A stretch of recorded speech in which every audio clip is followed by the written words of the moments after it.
Hello everybody, welcome to my video. For my tutorial, I have decided to show you the steps in creating a comic page. Now, I want to take the chance here to point out that this is how I go about making comic pages.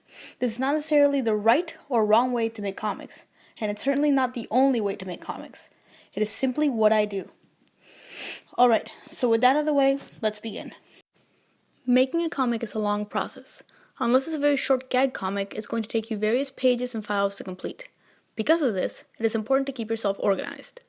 Make sure all of your files have a naming scheme you can easily use to navigate through them. If this is a group project, make sure that the naming scheme is something that you both agree upon and is easy to comprehend. File names aren't the only thing you need to keep organized. If you have access to a program like Photoshop with layers available, you should make it a habit to keep that organized as well. Here, I have folders for every separate panel on the page, with different layers labeled within them. I also have layers for universal things like borders and text bubbles.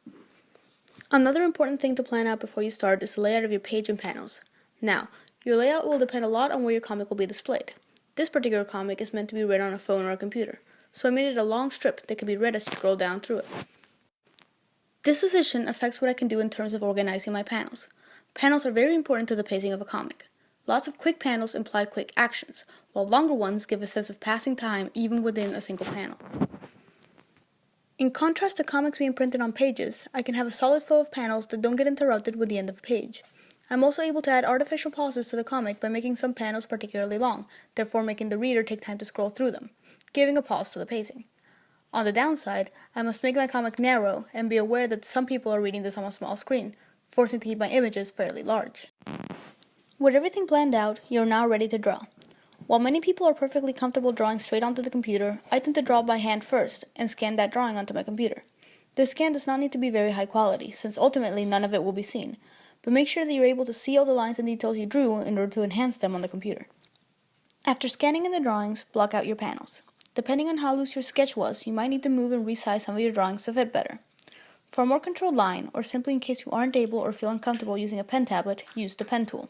Otherwise, you can use the paintbrush tool and redraw a cleaner, more solid version of your pages. The thickness and style of your line depends on the style of your comic. You may also skip using lines altogether if you want to go for a softer or more realistic appearance. Your characters are normally the focus of your comic, so an overly detailed background can be distracting. Try to keep it simple, only setting the basic scene for the reader to orient themselves and give the clear setting for the character, but not take away from what's happening in the foreground. That being said, do not leave your backgrounds blank. Even if there's nothing of interest behind your character, a simple drawn-in detail or shading will ground him to his location, rather than leave him floating in space. Keep it simple, but make sure your background matches the feel of the rest of the comic. In the early ages of comics, printing was limited to only a few colors. Because of this, comics tended to have very minimalistic shading.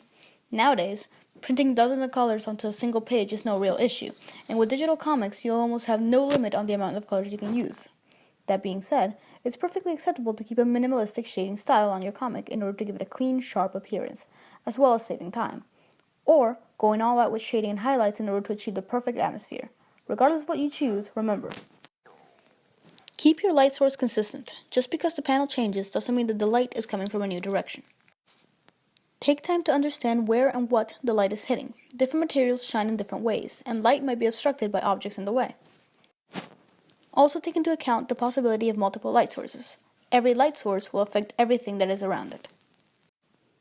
Once you've made all the different parts of your comic, it is now ready to be put together and published. Take a moment to clean mistakes, make final changes, and check for missing details before you commit to the page you've made. After that, you're ready to go. Remember, the most important part of a comic is to keep yourself motivated. Making a comic is a long, tedious project, with much more to it than just slapping a few drawings together. It is easy to burn out and decide to quit, but if you keep to it, you can be surprised at the work that you can do. I hope this tutorial was helpful, and thanks for watching my video.